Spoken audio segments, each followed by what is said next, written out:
Hey YouTube, how's it going? Kevin Cleary here with a sort of first impression slash overview video on the WE Knives 608. If you remember the 602 video, I did show this once before, so you guys have known that I've had this. But there's not a lot out there about this knife. I'm not ready to do a review yet, but I thought I'd just give you a kind of a quick introduction to it.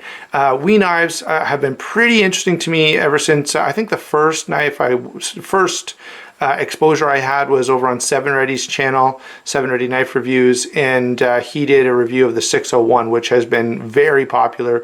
Really cool knife. I didn't pick up one, but I've been kind of waiting for WE Knives to come up with a model that was really interesting to me, and this is the one that I decided to check out. I am really drawn to this particular model. I think it's a good balance of the fact that, you know, WE does do some bright coloration and some different stuff with their designs, but this one is not as over the top or as colorful maybe as some of them have been. So it was a little more appealing to me maybe. Let's see here. Let me give you just the features on this knife, and we'll start with the size and weight, which we normally do. So this knife is 9 inches overall, 4-inch blade of S35 VN, 5-inch handle of black parkerized titanium with, of course, that bright blue anodization there. All right, you can see the blade shape here is a Tanto style blade with a really nice stonewash finish on it. And I like the way they've done this. Sometimes a stonewash kind of washes out the lines in a knife, but this stonewash is done in such a way that you can still really get a good sense for the intricacy of the grind on this blade, and I do appreciate that. I also really like this blade shape, even from, you know, it's not a great skinner or something like that. You're not going to use this for a really good outdoor blade, but for every other kind of EDC task, a Tanto blade is actually really nice, as is a recurve. Really nice blade there, flat grind, pretty thick piece of steel, and a lot of that, the 5.3 ounces, which is the weight on this, a lot of that is coming from that very big chunk of S35 VN. If you zoom in here on the pivot screw, you can see the proprietary hardware, and that goes throughout the rest of the knife. And they do send you a tool that you can use with that. They also send you this cloth that I'm kind of using as a backdrop here.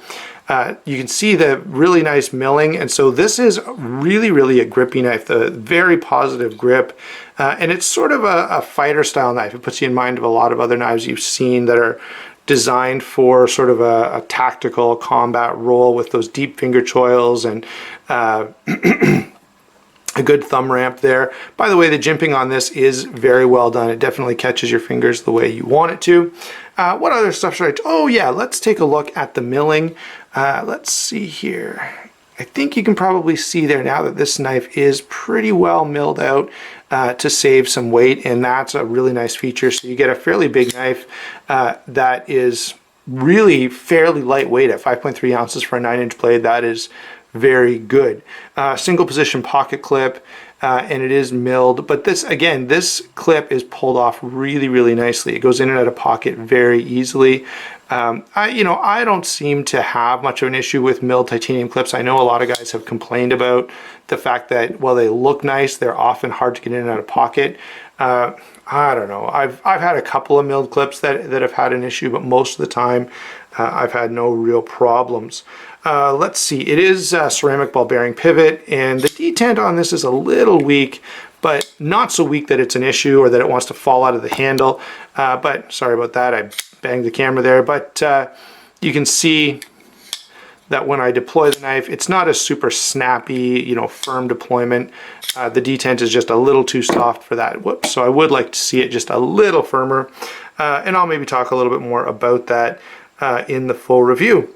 All right, there you go, guys. That's my sort of quick overview of the WE Knives 608. Any questions, feel free to put that in the comment section below. But I'd really like to hear from you guys, especially those of you who, you know, follow WE Knives on Instagram and have seen some other stuff, have checked out their website. They have quite a few models out and quite a few prototypes. So I'd like to hear, what's your favorite one? What is the one that you're kind of most drawn to? And also share your experiences below. If other WE knives have a weak detent, if there's other things going on, it's helpful to kind of let everybody know about that. So go ahead and comment below with your thoughts on WE knives and your experiences. Talk to you soon.